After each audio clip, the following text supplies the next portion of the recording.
طالبانو غړیتوب نه مو انکار وکړي او وایي چې زه صرف د یو افغان ما له غړیتوبه انکار نه ده کړی، زه شړلی یم.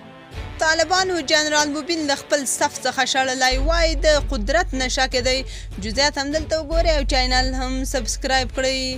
جنرال موبین چې د طالبانو د راتګ څخه تر اوسه د نجونو د زده کړو مخنیوي او د ملګرتیا او کورنۍ اړیکو له لارې د چوکیو د ویش په ګډون د طالبانو یو شمېر غلطو پریکړو پر ضد غږ پورته کوي او همداراز د پاکستان د شیطاني پلانونو او ادعاو خلاف سخت غبرګون ښایي. نو ښکاري چې همدا حقیقت ویل ورته ګران تمام شوی دی. تازه خبر دا دی چې د طالبانو حکومت د کابل امنیه قمندانۍ پخوانی بیان او په ټولنیزو رسنیو کې د طالبانو فعال جنرال موبین خان د حماسه میډیا په ټویټر سپیس کې وویل چې د ښوونځیو بندېدل د افغان نجونو د کار مخنیوي او نړیوال مشروعیت هغه اقدامات دي چې د دوی د حکومت مثبت کړنې تر اغېزې لاندې راوستي دي.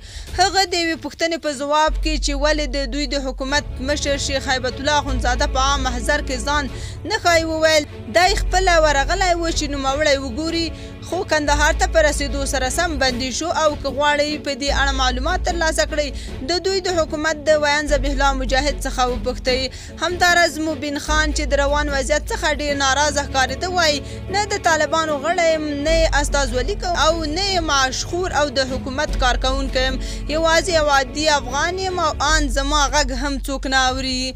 هغه د مزلفه کاکړ د دې پوښتنې په ځواب کې چې ولې دومره نهیلی دی چې ان د طالبانو له غړیتوب څخه انکار کوي وویل چې نوموړی د طالبانو اسلامي امارت څخه شړل شوی دی.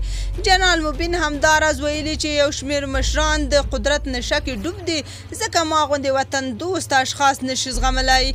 یاده دې وي چې نوموړی څو ځلې د طالبانو لخوا زنداني شوی هم و او همدارنګه څه موده وړاندې یو شمېر ټویټونو کې لیکلي و چې د مشرانو لخوا ورته امر شوی چې نور باید د پاکستان پر ضد خبرې ونه کړي ځکه چې دا د دواړو هیوادونو اړیکې خرابوي.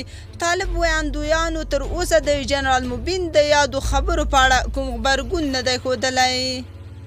تاسو په دې اړه څه نظر لرئ؟ کومنټ کې شریک او چینل هم سبسکرایب کړئ.